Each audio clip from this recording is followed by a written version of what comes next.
அடே இந்த சிவாஜி கணேசனும் சாவித்திரியும் என்ன நடிப்பு நடிக்கிறாங்கய்யா. அதை பற்றி அந்த வீடியோவில் கம்ப்ளீட்டாக பேச போகிறோம். இவங்க ரெண்டு பேருடைய கான்வர்சேஷன் வந்து நடந்துச்சு. அது மட்டும் இல்லாமல் ஓட்டிங்கில் யார் வந்து என்னென்ன இடத்துல இருக்கா அப்படிங்கிறத நம்ம 11 மணிக்கு ஒரு வீடியோ பார்ப்போம். ஸோ வியாழக்கிழமை ஆயிடுச்சுங்க. இன்னும் ஒரே நாள் தான், வெள்ளிக்கிழமை. அதோட முடிஞ்சு போச்சு இந்த பிக் பாஸ் சீசன் 9. அடுத்த ஒரு வாரம் தான். ஸோ எவன் என்ன பண்ணாலும் கவலை இல்லை. ஏன்னா டாப் 5ல ஒருத்தான யாருமே கிடையாது. ஸோ அதனால் யார் ஜெயிச்சாலும் நம்ம வந்து கவலைப்பட போகிறது கிடையாது அப்படிங்கிறத நான் வந்து இங்கே தெளிவாக சொல்லிடுறேன். Okay, so I don't have any other hates on the contestants அப்படிங்கிறத நான் சொல்லிட்டு எவன் ஜெயிச்சாலும் நம்ம கவலை இல்லை. சரியா? இப்போ நம்ம வீடியோக்குள்ளே போகலாம். ஸோ நான் ஏற்கனவே சொன்ன மாதிரி வேற லெவலில் இந்த வாரமான ஓட்டிங் வந்து போயிட்டுருக்கு. ஸோ கானா வினோத்துக்கு அவங்களுடைய மக்கள் சரிங்களா சப்போர்ட் பண்ணுறாங்க அப்படிங்கிறது பார்க்க முடியுது. ஆட்டோவில் ஓட்டு கேட்குறது, கேன்வாஷ் பண்ணுறது, இந்த மாதிரி. இன்னொரு பக்கம் திவ்யா கணேசன் அவங்களுடைய பிஆருங்கள் பயங்கரமாக வந்து ஒர்க் பண்ணிட்டு டாஸ்க் பீஸ்ட்ன்றாங்க, ஒன்றுமே பண்ணாத அவ்வளோதான் வந்து பார்த்தீங்கன்னா க்ளோரிஃபை பண்ணிட்டு இருக்காங்க அப்படிங்கிறத பார்க்கணும். இன்னொரு பக்கம் அரோராவை விஜய் டிவி போஸ்ட் அடித்து கீழே ஒட்டிகிட்டு இருக்கான். அதாவது அவன் டிக்கெட் ஃபினாலே ஒட்டினான்ல, அந்த பேனர்லாம் வெளியே வச்சு ஓட் ஃபார் அரோரான்னு சொல்லி Vijay TV plus Bigg Boss வந்து ஓட்டு கேட்டுட்டு இருக்காங்க. சரியா? இன்னொரு பக்கம் வந்து பார்த்தீங்க அப்படின்னா ஒவ்வொருத்தவங்களுக்கும் ஒரு ஓட்டு. சபரிக்கு வந்து உள்ளே இருக்கிறவங்க ஒர்க் பண்ணுறவங்க, பிரவீன் பென்னட் இந்த மாதிரி ஆட்கள்லாம் இருக்காங்கன்னா அவங்க ஓட்டு, அவங்களுடைய ஒய்ஃப் வெளியே ஓட்டு கேட்டுட்டு இருக்காங்க. ஓகே, ஸோ இந்த மாதிரி போயிட்டு இருக்கு. வேறு யார் இருக்கா உள்ள? விக்கல்ஸ் விக்ரமுக்கு விக்கல்ஸ் டீமு அவங்க ஓட்டு கேட்டுட்டு இருக்காங்க. அவ்வளோதான். சாண்ட்ராக்கு அவர் ஹஸ்பண்ட் பிரஜன் வந்து பார்த்தீங்கன்னா ஓட்டு கேட்டுட்டு இருக்காரு.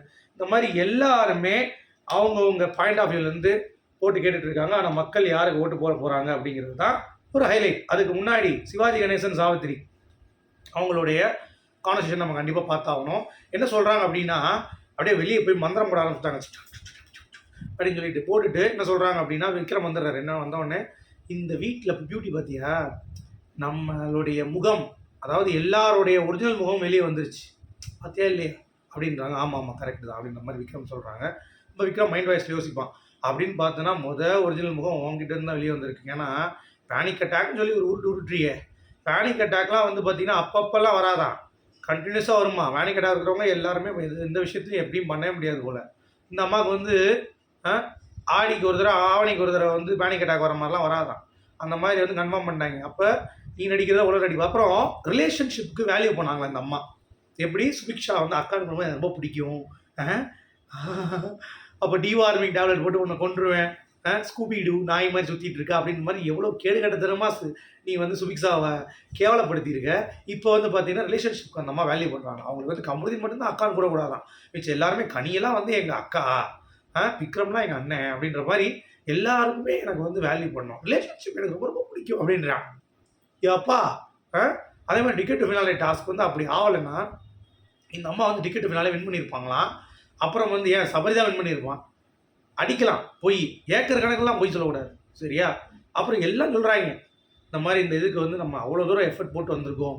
எப்படி ஃப்ரிட்ஜின் சட்டையை வச்சுட்டு கையில் வச்சுட்டு எஃபர்ட் போட்டு வந்தீங்களா அந்த மாதிரியா? இதெல்லாம் பேசாதீங்கம்மா. நீங்கள் வேறு அப்படியே மூளைக்கு நேற்று வியானா சொன்ன மாதிரி மூளை உட்காந்து அழுதுகிட்டு அந்த பிக் பாஸ் கேட்டில் திறந்தானே கீழே விழுந்துருவா. அந்த மாதிரி ஒட்டினே உட்காந்துக்கிட்டு இருந்து பஸ்ஸில் ஃபுட்பால் அடிக்கிற மாதிரி பொங்கிட்டு வெளியே ஒரு கேடுகட்ட வாரம் மட்டும் தான் கேம் ஃபயரு. அடுத்ததுலேருந்து ஒரு வெங்காயம் கிடையாது. இந்த அம்மா வந்து பார்த்தீங்கன்னா பிக் பாஸ்லாம் பார்த்துட்டு ஸ்ட்ராட்டஜி பண்ணி விளாட்றேன்றாங்க, கான்டெஸ்ட்டில் நான் ஸ்ட்ராட்டஜி பண்ணுறேன்றாங்க. அப்படின்னா என்னது ஸ்ட்ராட்டஜினா? STRATGGYயா ஸ்பெல்லிங் என்னதுன்றான். அவனும் எனக்கும் தெரியாது. யார்? விக்கல்ஸ் விக்ரம். இவன் மைண்ட் கேம் விளாண்டுருக்கான். இந்த உதவி சொல்லுது எனக்கு ஒன்றுமே தெரியாது அப்படிலாம் சொல்கிறாங்க நம்மளை. நம்ம என்ன பண்ணோம்? யூஸ்வலாக கோ வித் த ஃப்ளோ தானே இருக்கும் அப்படின்ற மாதிரி அந்த அவன் ஒரு நடிப்பு. நம்ம என்ன பண்ணோம்?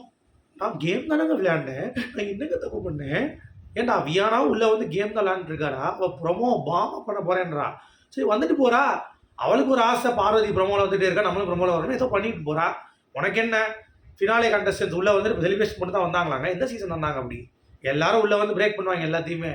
ஏன் போன வட்டம் சௌந்தர்யா பிஆரை பற்றி சுனிதா பிரேக் பண்ணலையா 8வது சீசனில்? ரவீந்தர் வந்து ஜாக்லினுடைய கேம் பிளே பிரேக் பண்ணலையா 8வது சீசனில்? எவ்வளோ நடந்துச்சுங்க போன வட்டம் பிரேக்கு. ப்ரீவியஸ் கண்டஸ்டன்ஸ் ஒரு ஆள் ஸ்பாட்டே உள்ளன்ட்டாங்க, ஏமாத்திட்டாங்க ஃப்ராங்க்ன்ட்டு. அந்தளவுக்குலாம் கொண்டு போயிட்டு வந்துட்டு இருக்காங்க. இந்த அம்மா வந்து பார்த்தீங்கன்னா சும்மா உட்காந்து நடிச்சிட்டு இருக்காங்க. உட்காந்து 2 பேரும் மாற்றி அப்படிலாம் விளாடவே இல்லை. ரொம்ப ஜென்யூனாக ப்ளே பண்ணோம். யார்? இங்கே 2 பேரும் ஐயோ அப்படின்னு சொல்லிட்டு எப்படியோ நம்ம ஃபன்னாக இருந்துட்டு கடைசி வரைக்கும் போயிடலாம் அப்படின்னு சொல்லிட்டு அவனை பற்றி பேசாத நாள் கிடையாது. இந்த திங்கு விக்ரம் வந்து பார்த்தீங்கன்னா சாண்ட்ரா பற்றி பேசாத நாள் கிடையாது. இப்போ 2 பேரும் சேர்ந்தவொடனே இரு துருவங்களும் வந்து ஓட்டிட்டு உராடுறாங்களாம். போங்கடா வெண்ணைங்களா அப்படின்ற மாதிரி இருக்கு. சரி, அஃபிஷியல் ஓட்டிங் வருவோம். அஃபிஷியல் ஓட்டிங் பொறுத்த வரைக்கும் வினோத் நம்பர் 1 இடத்தில் இருக்கிறார். வேற லெவலில் வந்து பார்த்தீங்கன்னா அவர் செல்கிறார் அப்படிங்கிறது பார்க்க முடியுது. ஸோ அது சூப்பரில் அஃபிஷியல் ஓட்டிங்கில். அடுத்து அதுவும் பெருவாரியான வாக்குகள் செலுத்தியிருக்காங்க அப்படிங்கிறது பார்க்க முடியுது. 2 லட்சம் ஓட்டு போயிட்டாருங்க. 48%, 50% ஓட்டு ஆட்ஸ் தூக்குறான். மக்கள் வந்து கானா வினோத்தை விரும்புகிறார்கள் அப்படிங்கிறது, அதாவது ஷோ பார்க்குறவங்க ரொம்ப கம்மி. ஸோ அவங்களுடைய கம்யூனிட்டி பீப்புள் சப்போர்ட் இருக்குது, ப்ளஸ் ஸ்ட்ராங் பொலிட்டிக்கல் பேக்கப் இருக்குது நம்ம கானா வினோத்துக்கு. அதனால் தூக்கிட்டார். எவனும் ஒன்றும் பண்ண முடியாது. நீ திவ்யா 15 லட்சம் 30 லட்சம் பிஆர் வச்சு நீ கூட சொன்னாலும் பிஆர் வச்சு நீ பாட்டில் தான் பண்ண முடியும், உள்ளே போட முடியாது. இன்னொன்று இதில் பாட்டுன்றாங்க கானா வினோத்துக்கு. பாட்டெலாம் வாய்ப்பே இல்லை. பாட்டாக இருந்தால் உள்ளே வர்றப்பே வர முடியாது. இந்த கால்குலேஷன் கேட்குது பாருங்கள். தமிழ் கிளிக்ஸ் ஓட்டிங்கில் நீங்கள் உள்ளே போய் பார்த்தீங்கன்னா ஓட்டிங் கிளிக் பண்ண உடனே கால்குலேஷன் கேட்குதா, 1+2 1+3 = 4 அப்படிலாம் பாட்டுக்கு போட தெரியாது. பாட் என்ன பண்ணும், டகால் வந்துட்டு டப்புன்னு போட்டு போயிடும். அப்போ திவ்யாவுக்கு பாட் ஓட்டு இல்லாமல் அவருடைய ஓட்டை பாருங்கள், கேவலமாக 83,000 ஓட்டு தான். புரியுதா? இதுதான் திவ்யாவோடைய பவர். பாட்ஸ் வச்சுருந்தா அதை நீக்கியிருந்தாங்க வைங்க, அந்த வெரிஃபிகேஷன் ப்ராசஸ் வந்து நீக்கியிருந்தாங்க தமிழ் கிளிக்ஸில். சும்மா வந்தாலும் திவ்யா ஓட்டு போட்டால் வந்துருந்துச்சுன்னா இந்நேரம் திவ்யா வந்து 1,83,000 இருந்திருப்பா. கானா வினோத்துக்கு அவருக்கும் 20,000 வித்தியாசம் தான் இருந்திருக்கும். இப்போ பாட்ஸை வெளியே ஃபில்டர் பண்ணுறதுனால தான் கானா வினோத்துக்கு ஓட்டு. புரிஞ்சுக்கோங்க, மக்களுடைய ஓட்டு யாருக்குங்கிறது இப்போ நீங்கள் புரிஞ்சுக்கணும். பிஆர் வந்து உள்ளே வரவே முடியல. அதனால தான் சபரிக்கும் திவ்யாவுக்கும் கேவலமாக இருக்குது. மக்கள் வந்து மதிக்கவே இல்லை. 83,000 ஓட்டு, 61,000 ஓட்டு. விக்ரம்க்குலாம் ஒன்றுமே இல்லை பாருங்க, 40,000 ஓட்டு தான் இருக்குது. சரியா? அதனால் அஃபிஷியலாக நம்பர் 1 சிம்மாசனத்தில் உட்கார போகிறது கானா வினோத். அவருடைய பெயர் சீசன் 9 கோப்பையில் பொறிக்கப்பட்டு விட்டது. அதை உடைக்கிறதுக்கு எந்த கொம்பனாலும் வரமாட்டாங்க அப்படிங்கிறத தெரிஞ்சுக்கோங்க. சரியா? அப்புறம் ஒன்று சொல்கிறான், அரோரா டைட்டில் வின் பண்ணுவாங்க அப்படின்னு. ஆமாம், சங்கூதர வயசு சங்கீதா. ஏமா மக்களுடைய ஓட்டின்படி தான்மா கொடுப்பாங்க. மேபி ரன்னர் கொடுத்துக்க சொல்லு, புஷ் பண்ணி வர சொல்லு. மாயா புஷ் பண்ணாங்கல்ல, அந்த மாதிரி இந்த கேடுகட்ட மூதேவியை புஷ் பண்ணி ரன்னரை கொண்டு போ. வின்னர் கானா வினோத் கை தான் வந்து தூக்கி ஆகணும் அப்படிங்கிறது தான். ஆனால் ரன்னர் கூட தயவு செஞ்சு கொஞ்சமாச்சும் இந்த கேமுக்கு எஃபர்ட் போடுறவங்க கொடுங்க. சரியா? அப்படின்னு பார்த்தா விக்ரம் தான் வாங்கணும், deserve runner. Gana Vinoth winner, Vikram deserve runner. சரியா? மாமா டிவி என்ன பண்ணுறான்னு பார்ப்போம். சரியா? ஆனால் மாமாடி அதை பண்ண மாட்டான். அரோராவை தூக்கிட்டு போவான், இல்லை சபரியை தூக்கிட்டு போவான் அப்படின்னு ரன்னருக்கு, இல்லை திவ்யாவை தூக்கிட்டு போவான். வேறு வழி இல்லை. இதுதான் வந்து கேம். அப்போ சாண்ட்ராவுடைய வாழ்க்கை, டேய் நான் எங்கடா அழிச்சேன் அப்படின்ற மாதிரி சாண்ட்ரா பெட்டியை தூக்கிட்டு இந்த வாரம் வந்து பார்த்தீங்கன்னா வெளியேறுவதற்கான வாய்ப்புகள் மிக மிக அதிகமாக இருக்கிறது. அப்படி பெட்டியை மிஸ் பண்ணிட்டா இந்த வாரம் வந்து பார்த்தீங்கன்னா கொடிநடையாக வீட்டுக்கு செல்வது உறுதி அப்படின்ற மாதிரி கண்டிப்பாக அந்த கட்டமைப்பு இருக்கத்தான் போகிறது அப்படிங்கிறது பார்க்க முடியுது. ஸோ உங்களுடைய கருத்துக்கள் என்ன அப்படிங்கிறத மறக்காம அவசியம் சொல்லுங்கள். மீண்டும் சூப்பரான வீடியோ சந்திப்போம். அது வரைக்கும் குட் பை. Thank you guys.